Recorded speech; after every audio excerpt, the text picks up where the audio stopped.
안녕하십니까. 기출보기얘기 소유권 할 차례입니다. 대단히 중요하죠. 10년 동안 29문제가 출제가 됐으니까 거의 매년 3문제 정도씩 출제가 되겠죠. 주로 어디서 출제가 되는가? 일단 제일 중요한 게 취득시효죠. 그 중에서도 부동산 점유 취득시효. 사례 형태로도 많이 나오고요. 대단히 중요합니다. 보통 갑소유 땅을 을이 20년간 소유의 이사로 평온하고 공연하게 점유하여 시효가 완성되었다. 이런 식으로 시작을 합니다. 그럴 때 그 법률 관계를 중점적으로 기본이 되는 거 위주로 일단 정확하게 숙지를 하고 계시고, 플러스 알파 기본 이외의 것들, 이런 것들은 암기를 그냥 해버리시면 돼요. 출제된 것들 위주로. 두 번째가 공동소유 중에 공유가 또 거의 출제가 된다고 보시면 되죠. 이 두 가지는 거의 매년 출제가 된다라고 생각하시면 됩니다. 다만 이제 작년에 합유가 출제가 됐죠. 올해는 당연히 공유가 출제가 될 겁니다. 그 외에 상린 관계와 관련된 주의토지 통행권 또는 조문,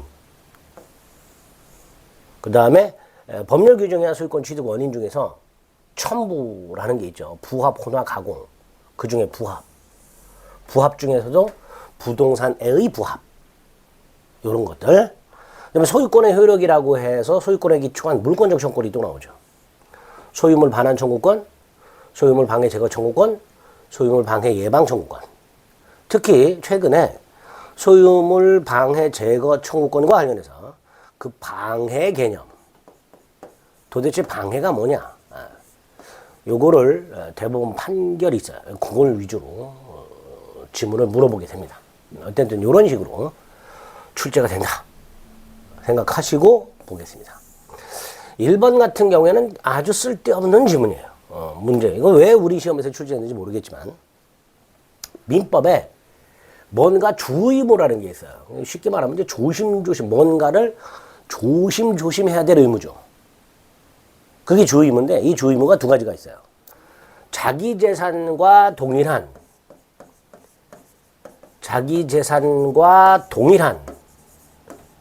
주의무가 있고요. 선량한 관리자의 주의무가 있어요. 이때 어떤 주의무가 더 강한 거냐? 선량한 관리자의 주의무가 더 강합니다. 우리 내 물건은 좀 험하게 다루잖아요. 반대로 생각하시는 분들, 내 물건은 조심조심 다루고 남의 물건은 험하게 다룬다라고 생각하시는 분들이 있는데, 법적으로는 달라요. 법적으로는 내 물건은 함부로 다루고 남의 물건은 조심조심 다루고, 이게 법적인 마인드예요.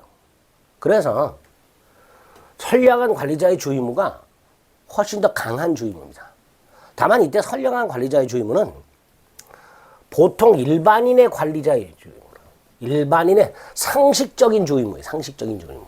그러니까 자기 재산은 그보다 조금 낮은 거죠.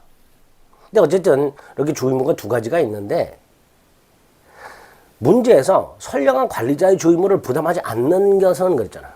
그럼 뭘 말하는 거예요? 자기 재산과 동일한 주의무를 부담하는 경우는 이거다. 그죠? 자기 재산과 동일한 주의무를 부담하는 사람이 누구예요? 소유권자겠죠. 나머지 임차인이라든가 전세권자라든가 유치권자라든가 점유 매개 관계의 직접 점유자, 이게 누구예요? 대표적인 게 임차인이잖아요. 그러니까 1번하고 5번은 같은 말이에요. 점유 매개 관계의 직접 점유자 중에 대표적인 얘가 임차인이잖아요. 얘도 직접 점유자잖아요. 194조 간접점유에 보면 지상권, 전세권, 질권, 사용대차, 임대차, 임치, 기타 관계로 물건을 점유하는 경우에 그 점유하게 한 자는 간접으로 점유권이 있고, 물건을 점유하는 사람은 직접 점유자. 직접 점유자가 1번 임차인, 2번 전세권자, 3번 유치권자도 직접 점유자가 되겠죠. 결과적으로 1, 2, 3, 5는 다 타인 물건을 점유하기 때문에 조심조심 다뤄야 됩니다.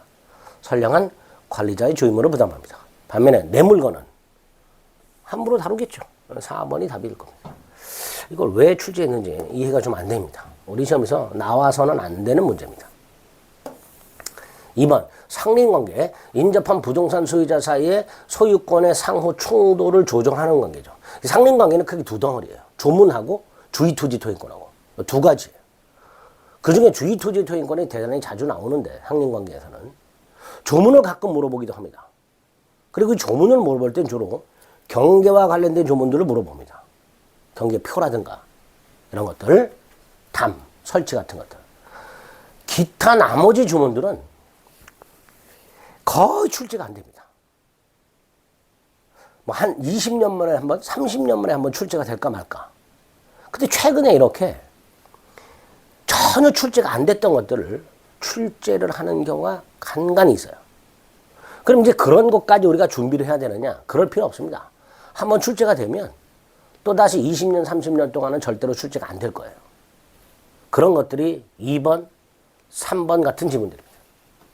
자, 나머지 보겠습니다. 경계에 설치된 경계표, 담이죠.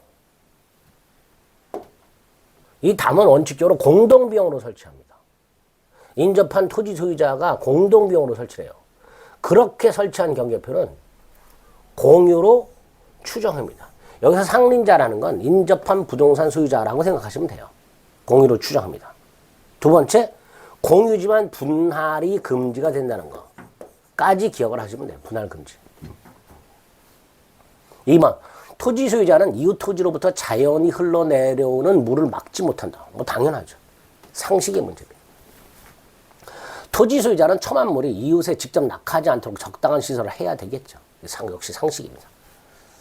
자, 2번하고 3번 지문은요, 앞으로는 한참 동안 절대로 출제가 되지 않을 지문들이니까 크게 신경 안 쓰셔도 됩니다. 4번, 건물을 지을 때 관습이 없으면 경계로부터 반 미터 이상을 띄우도록 하고 있죠. 자, 이때 경계로부터 반 미터를 띄워야 되는데 이때 이 건물의 기준이 뭐냐? 가장 돌출된 부분이죠. 예컨대 처마 끝 이런 거죠. 그래서 건물을 축조할 때 특별한 관습이 없으면 경계로부터 그 건물의 가장 돌출된 부분, 즉 처마 끝이 반 미터 이상의 거리를 두어야만 합니다.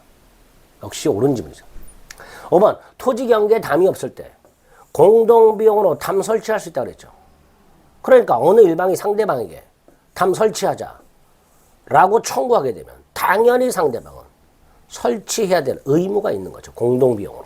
따라서 특별한 사정이 없는 한 인접지 소유자는 공동비용으로 통상담을 설치하는 데 협력할 의무가 있다 라고 해야 되겠죠. 이때 비용은 두 가지죠. 이 비용이 잘 나옵니다. 측량 비용이 있고 설치 비용이 있습니다. 담 설치 비용. 설치하기 전에 측량을 해야 되니까. 이때 측량 비용은 토지 면적에 비례하여 부담하고죠. 면적 비례 해서 부담합니다. 반면에 설치 비용은 절반씩 부담합니다. 반반씩. 측량 비용은 면적 비례, 설치 비용은 반반씩 부담한다. 요게 자주 출제가 됩니다. 상린관계는 요 정도 지문이 출제가 된다. 3번도 마찬가지입니다. 1번, 서로 인접한 토지 통상 경계표를 설치하는 경우에 측량 비용이 있고 설치 비용이 있다고 그랬죠. 측량 비용은 면적 비례죠. 설치 비용은 절반씩 부담하죠. 근데 문제가 뭐라고 돼 있어요? 측량 비용을 제외한 설치 비용은 면적 비례. 틀렸죠. 측량 비용이 면적 비례고요.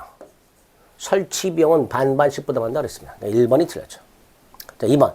각과리 공유하는 토지가 갑의 토지와 을의 토지로 분할됨으로써 갑의 토지가 맹지가 된 경우 공유 토지가 있었는데 그걸 분할을 해요. 그 결과 맹지가 하나 생겼어요. 이때 분할의 직접 당사자 사이에서는 보상 의무가 없다 그랬죠. 무상투행권이 인정이 된다 그랬습니다. 220조. 하나가 더 있죠. 토지를 일부 양도한 경우. 이렇게 공유 토지를 분할하거나 토지를 일부 양도했다. 그 결과 공로에 통하지 못하게 된 토지가 생겼다. 즉 맹지가 생겼다. 이럴 때는 그 분할의 직접 당사자 사이, 일부 양도 당사자 사이에서만은 무상투행권, 즉 보상 의무가 없다. 그랬죠. 1번이 틀렸고. 3번, 인지소유자는 자기 비용으로 담 높이를 통상보다 높게 할 수 있다. 즉 특수시설할 수 있습니다. 통상의 경계표는 공동비용으로, 특수시설은 자기 비용으로 이렇게 되죠. 4번 신경 안 써도 되는 조문입니다. 토지 소유자는 과다한 비용이나 노력을 요하지 아니하고는 토지 이용에 필요한 물을 얻기 곤란한 때 이웃 토지 소유자에게 보상을 하고 여수 남는 물 좀 달라 청구할 수 있도록 되어 있습니다. 크게 신경 안 써도 되는 내용입니다. 5번 지상권자는 지상권의 목적인 토지의 경계나 그 근방에서 건물을 수선하기 위해 필요한 범위 내에서 이웃 토지 사용을 청구할 수 있다. 이건 이제 인지사용 청구권이라고 부르는 거예요. 상린관계에 있습니다. 거의 출제가 안 되는 조문입니다. 인지사용 청구권. 지상권자, 원래는 이제 소유권자죠. 근데 그 상린관계를 지상권, 전세권, 임차권에 확대 적용하고 있으니까 지상권자도 인지사용을 청구할 수 있게 됩니다.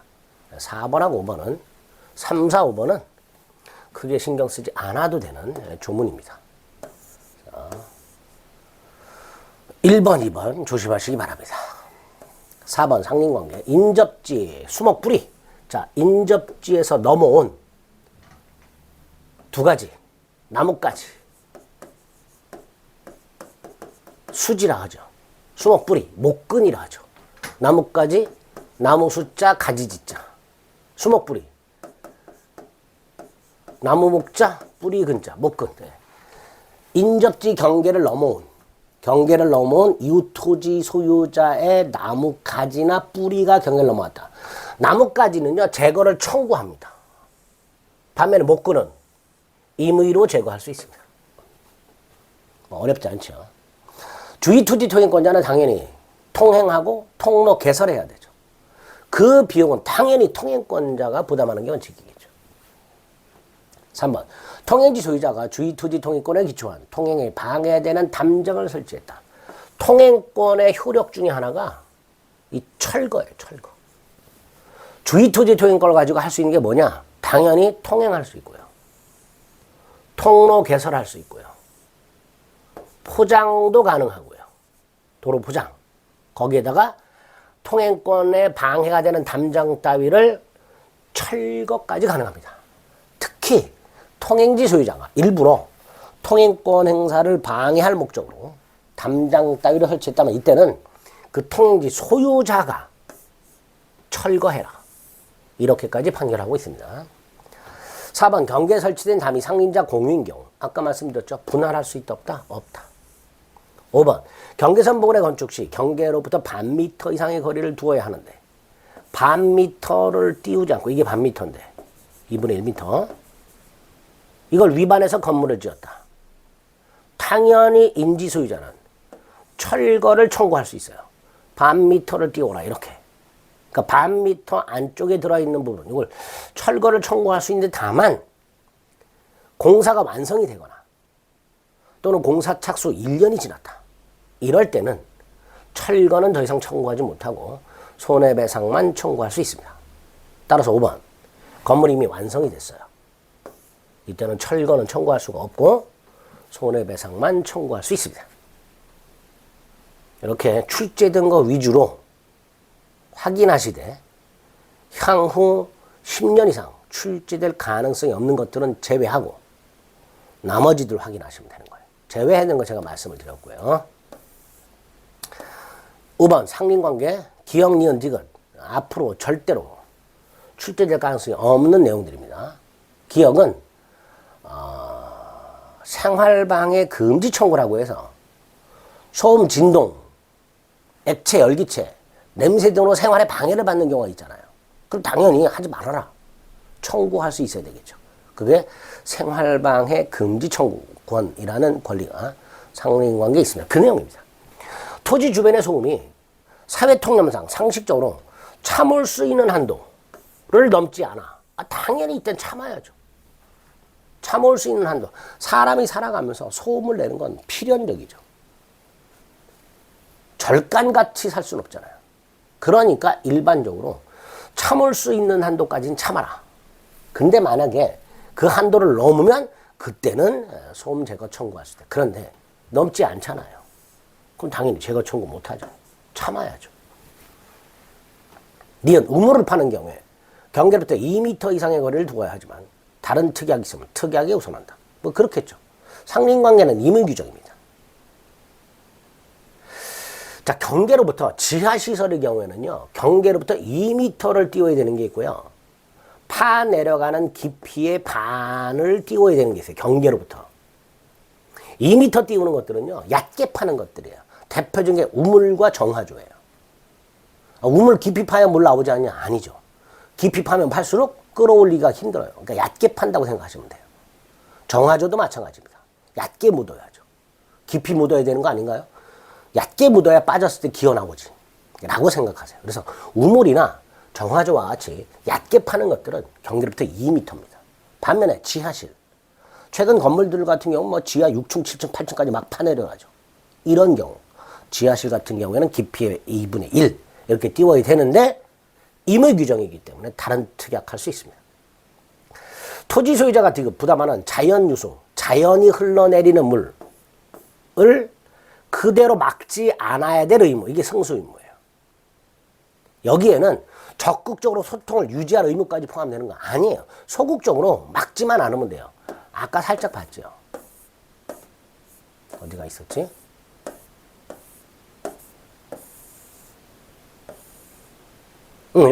토지 소유자는 이웃 토지로부터 자연이 흘러내려오는 물을 막지 못한다. 막지만 않으면 돼요.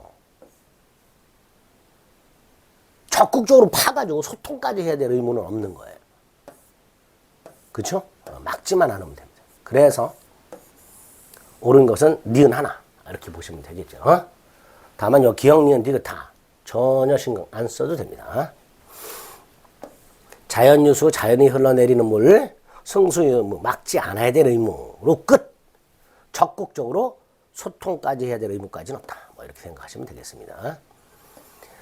그 다음에 상린강에서 아주 중요한 게 주의토지 토행권이고요. 219조 유상토행권이 있고요. 220조 무상토행권이 있죠. 이와 관련된 대법원 판례들을 위주로 집중해서 시험 문제가 출제가 됩니다.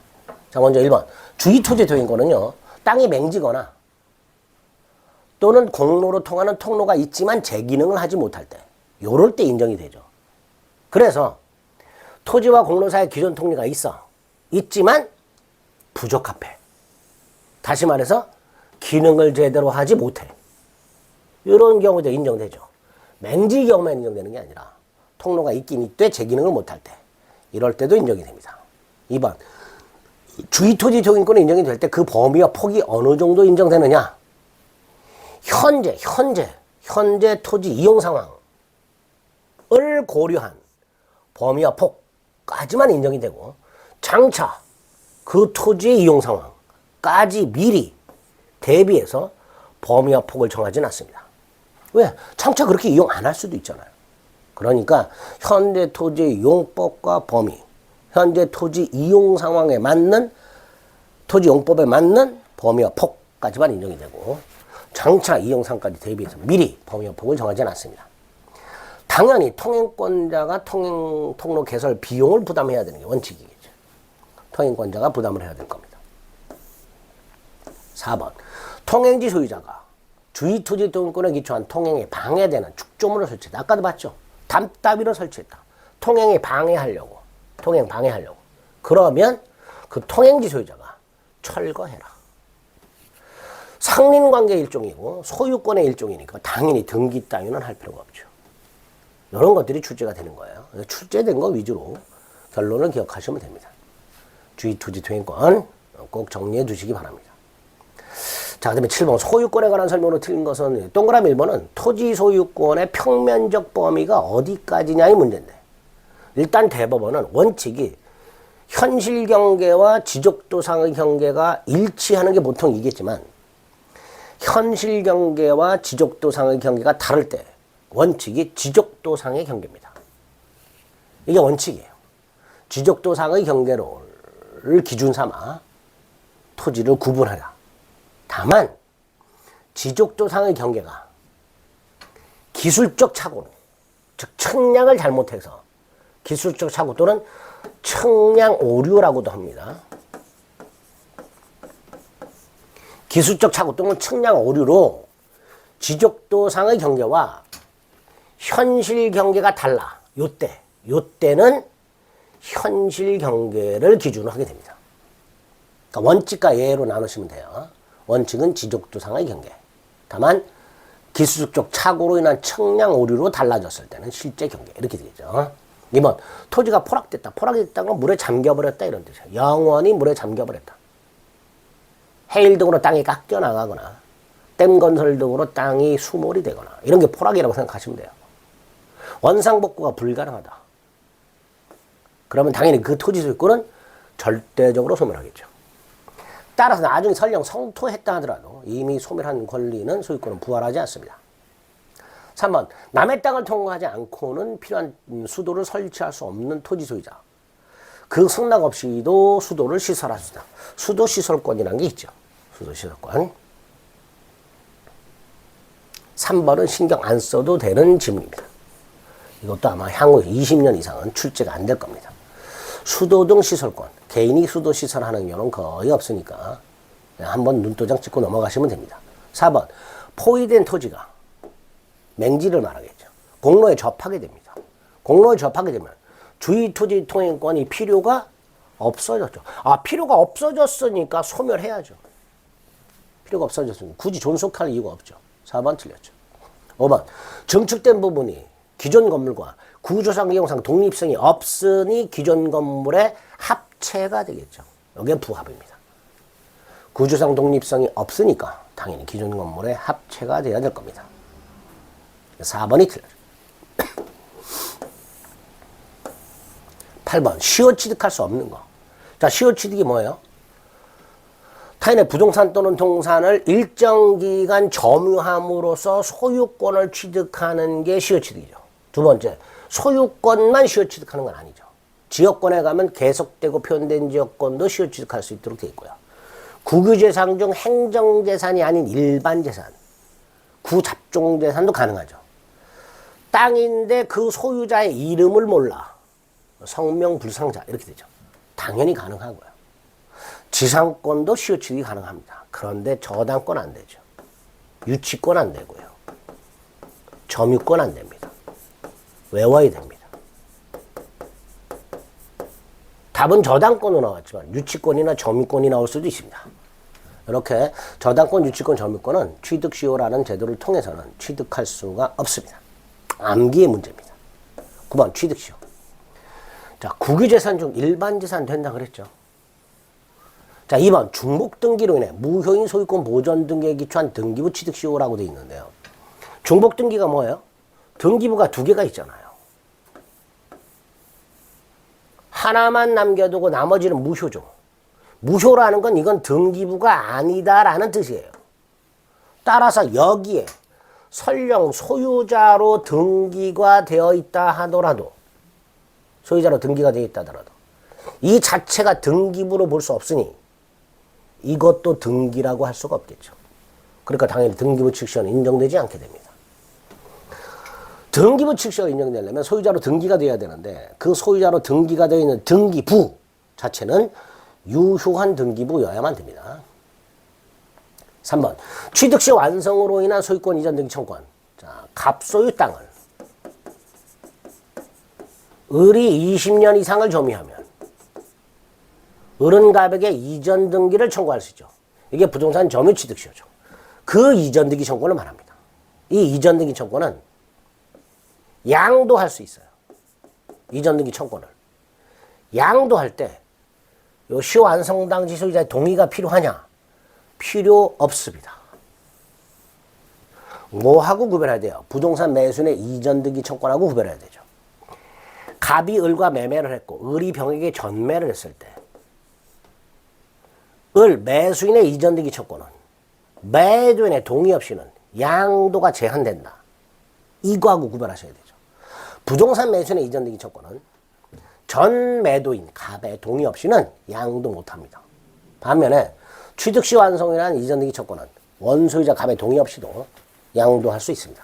꼭 구별하셔야 됩니다. 4번 취득시 완성 후 등기 전에 원소유자가 시완성된 땅에 저당권을 설정했다. 자, 갑소유 땅에 을이 20년간을 점유해서 시효가 완성됐어요. 을의 이름으로 등기를 하기 전에 갑이 땅을 담보로 돈을 빌리면서 저당권을 설정합니다. 그리고 나서 을이 등기를 넘겨받아요. 그럼 이 저당권은 어떻게 되나요? 소멸하느냐? 소멸하지 않습니다. 을은 저당권이 있는 땅의 소유권을 취득합니다. 즉 담보물권에 제한이 있는 땅의 소유권을 취득하게 됩니다. 두 번째, 갑이 돈을 갚지 않으면 저당권자는 경매를 넣겠죠. 그럼 을은 소유권을 상실할 위험이 생기죠. 그래서 을이 대신 갚아요. 대신 갚고 난 다음에 갑에게 가서 네가 빌린 돈 내가 대신 갚았다, 나한테 갚아라. 이런 걸 뭐라 하죠? 구상권. 이거 행사할 수 있냐? 못한다가 판례입니다. 그럼 4번, 취득시 완성 후 등기 전에 갑이 저당권을 선정하였고 그 이후 이전 등기를 마친 을이 갑 대신 돈을 갚았을 때 을은 갑에게 구상권이나 부당이득 반환 따위를 청구할 수가 없답니다. 을 스스로 자신의 소유권을 방어하기 위하여 지출한 비용이기 때문에 갑의 입장에서 을이 대신 갚은 게 부당이득이 아닌 거예요. 그래서 4번 틀린 지문이 됩니다. 5번 취득시 완성 후 명의탁 해지를 원인으로 수탁자에게서 신탁자로 이전 등기가 됐다. 자, A토지가 있는데요. 갑소유예요. 근데 병에게 명의신탁을 해놨어요. 명의신탁이란 건 이름 빌렸다 이런 뜻이에요. 갑이 병의 이름을 빌린 거예요. 그래서 병의 이름으로 등기가 되어 있어요. 현재.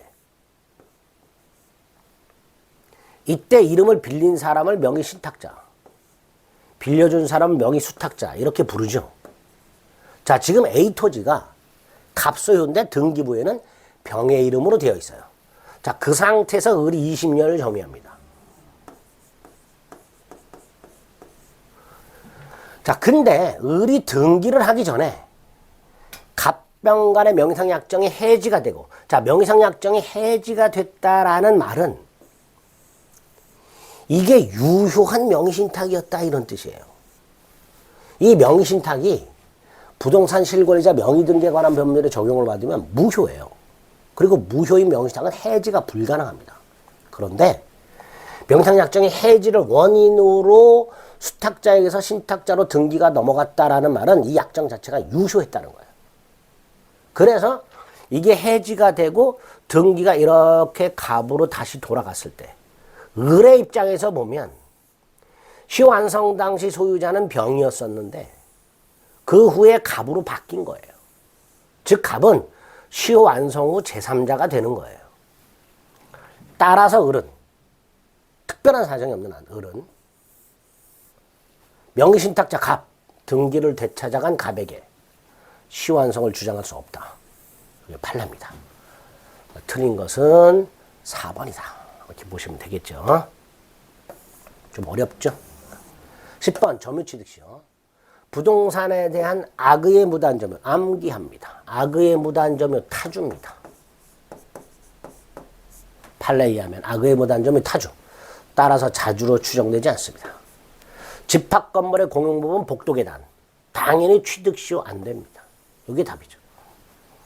일필토지 일부. 점유취득시효 가능합니다. 등기부 취득시효 안 됩니다. 일필토지 일부. 점유취득시효는 가능하고 등기부 취득시효는 안 됩니다. 점유취득시효라고 됐으니까 인정된다라고 해야 되겠죠. 4번 아직 등기하지 않은 시완성자. 그 완성 전에 이미 설정되어 있던 가등기에 기하여 시완성 후 소유권 이전 본등기를 마친 자에 대해서 시완성을 주장할 수 있는가. 보세요. A토지가 있어요. 소유자가 갑이에요.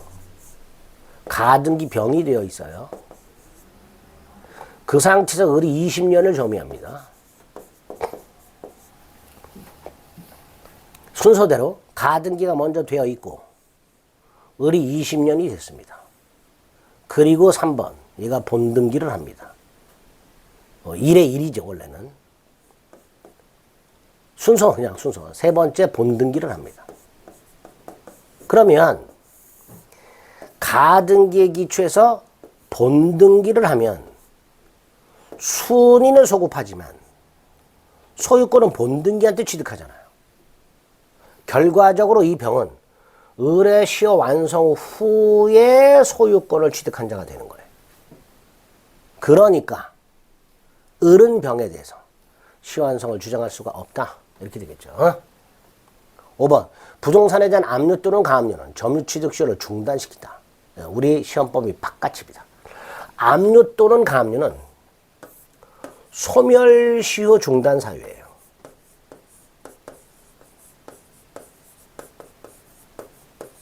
그리고 소멸시효에 관한 규정을 취득시효에도 준용을 합니다. 그러니까 소멸시효 중단 사유인 압류 또는 가압류를 취득시효에 준용하면 취득시효 중단된다. 이렇게 말할 수 있는 거 아니냐 이렇게 되죠. 판례는 중단시키지 않는다라고 합니다. 소멸시효와 관련된 규정 전부가 취득시효에 적용되는 것은 아닙니다. 다만 5번은 소멸시효에 관련된 문제이기 때문에 우리 시험에서는 나와서는 안 되는 집입니다. 큰 문제 없죠? 답은 2번으로 골라질 수 있게 됩니다. 이렇게 골라주시면 됩니다. 11번 점유취득시효 또 나왔네요. 성명불상자 소유물 가능하죠? 할 수 있다. 국유재산도 뭐면 일반 재산이라면 취득시효 가능하죠. 3번 점유자는 자주점유로 추정이 되죠. 따라서 자주점유의 권한 예컨대 매매 나는 매수인이다. 따위를 주장할 필요도 없고요. 인정받을 필요도 없죠. 그냥 자주로 추정이 되니까. 따라서 주장했다, 인정되지 않았다, 주장도 인정되지 않는 것도 아무 의미가 없는 거죠. 자주로 추정되니까. 점유자가 자주가 아님을 주장하는 반대 주장자가 반대 사실을 증명하여 깨지지 않아요. 점유자가 스스로 나는 매수인이다. 근데 그게 인정이 안 된다. 말 바꾸면 돼요. 아, 매수인이 아니고 나 증여받았다. 말 바꾸면 되죠. 증여도 인정 안 되면 훔쳤다. 여전히 자주로 추정이 됩니다. 따라서 여전히 자주로 추정된다 라고 해야 되죠. 3번 점유승계가 있는 경우에 시효이익을 받으려는 자는 자기 또는 전 점유자의 점유 개시일 중 임의로 기산점을 선택할 수 있다. 이런 거죠. 갑이 10년을 점유했다. 을이 승계를 해가지고 자, 요 10년 동안 갑이 점유한 거예요. 을이 승계해서 또 10년을 점유했다. 이때 을은 자기만의 점유를 주장하거나 전 점유자의 점유를 아울러 주장할 수 있죠. 자기만의 점유를 주장한다는 건 자기가 점유할 때, 점유를 개시할 때 이게 기산점이 되는 거고요. 전 점유자의 점유를 주장한다는 건 전 점유자의 점유 개시 시점 이게 기산이 되는 거죠. 이렇게 갑으로부터 을이 점유를 승계받은 경우 을은 자기만의 점유를 주장할 수도 있고 전 점유자의 점유를 아울러 주장할 수도 있으니 199조. 그죠? 을은 자기의 점유 개실 또는 전 점유자의 점유 개실 중 둘 중에 하나를 마음대로 기산점으로 선택할 수 있다. 이렇게 되겠죠. 자기가 점유한 때를 기산점으로 선택할 수도 있고 갑이 점유를 개시한 때를 기산점으로 선택할 수도 있다. 이런 뜻이죠. 5번 취득시 완성 후 소유권 이전 등기를 마치지 아니한 시완성자. 이 사람은 이전 등기 청구권이 생겼기 때문에 더 이상 부당한 점유자가 아닙니다. 등기 권리자예요. 갑소유 땅을 을이 20년간 점유함으로써 시효가 완성되는 순간 을은 이전 등기 청구 권자입니다. 갑은 등기 의무자예요. 따라서 을의 그 부동산 점유는 더 이상 불법 점유가 아닙니다. 그래서 갑은 을을 상대로 부동산 반환 청구할 수가 없고 불법행위 손해배상 청구할 수가 없으며 부당이득 반환도 청구할 수가 없다가 됩니다. 을은 부당이득 반환 의무가 없습니다. 더 이상 을은 불법 점유자가 아닙니다.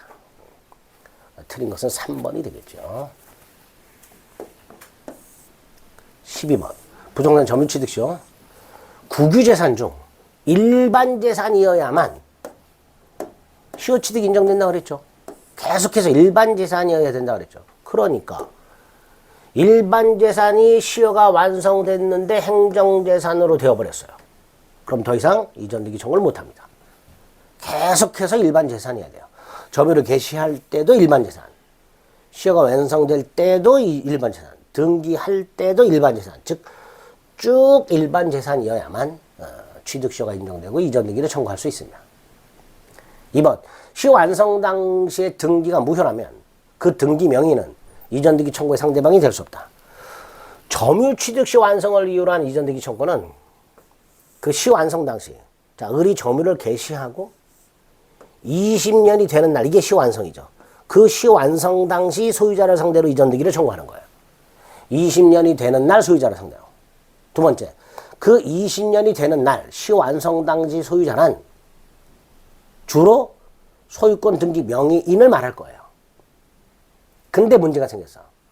20년이 된 날 소유권 등기가 갑으로 되어 있는데 이게 만약에 무효 등기야. 이게 무효 등기라는 건 진정한 소유자가 따로 있다라는 뜻이죠. 자, 그러면 을은 어떻게 해야 될까? 당연히 무효 등기 명의를 상대로 이전 등기를 청구하여 등기를 넘겨받아 봐야 그것도 무효 등기가 되니까. 무효 등기 명의를 상대로 이전 등기를 청구할 수는 없고 진정한 소유자를 상대로 이전 등기를 청구해라. 이게 판례입니다. 그러니까 무효 등기 명의는 점유 취득시 완성을 이유로 하는 이전 등기 청구권의 상대방이 될 수가 없게 됩니다. 3번, 시효 완성 후 점유자 명의로 등기하기 전에 점유자가 누구예요? 시효 완성자. 소유자는 부당이득 반환 청구할 수 있는 거 안 된다 그랬죠. 을의 시효가 완성되는 순간 을은 등기 권리자가 되는 거고요. 따라서 시 완성 당시 소유자는 등기 의무자가 되기 때문에 등기 의무자가 등기 권리자를 상대로 그 부동산에 대한 반환을 청구하거나 불법행위 손해배상을 청구하거나 부당이득 반환을 청구할 수는 없다. 이게 판례라 그랬습니다. 4번, 을이 시효가 완성될 당시 20년이 될 당시에 그 부동산이 미등기 부동산이에요. 미등기 부동산이라 하더라도 등기를 해야 됩니다.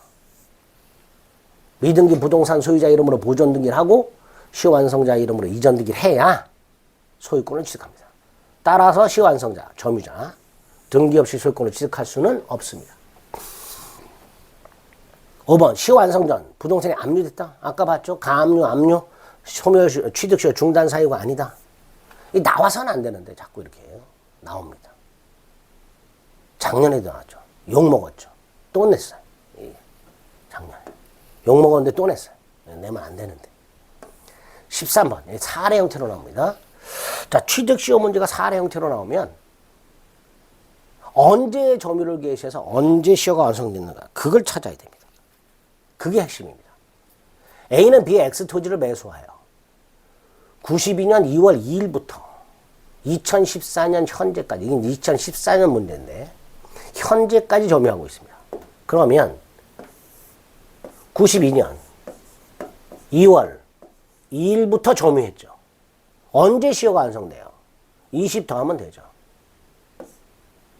2012년 2월 2일 이렇게 되죠.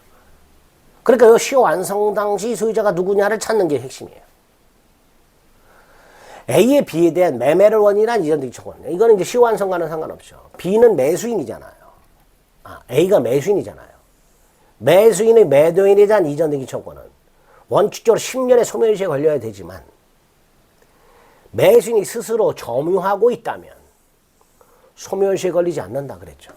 1번 틀렸죠. 2번, A가 매매를 원인으로 하여 점유를 개시하였음을 증명하지 못했다. 그의 점유는 타주자. 아니죠. 자주로 추정이 되죠. A는 일단 자주로 추정이 됩니다. C가 2010년 9월 9일 땅을 샀다. 자, 을의 시효, A가 시효가 언제 완성됐어요? 12년 2월 2일이잖아요. 근데 C는 언제 소유권을 취득했어요? 시효 완성 전이잖아요. 2010년 9월 9일. B가 C한테 판 거잖아요. 그러면 시효 완성 2012년 2월 2일 시효 완성 당시 소유자가 누구예요? C잖아요. 그러니까 당연히 A는 C를 상대로 취득시효를 주장할 수 있게 됩니다. 3번도 틀렸죠. 4번. 다시 그림.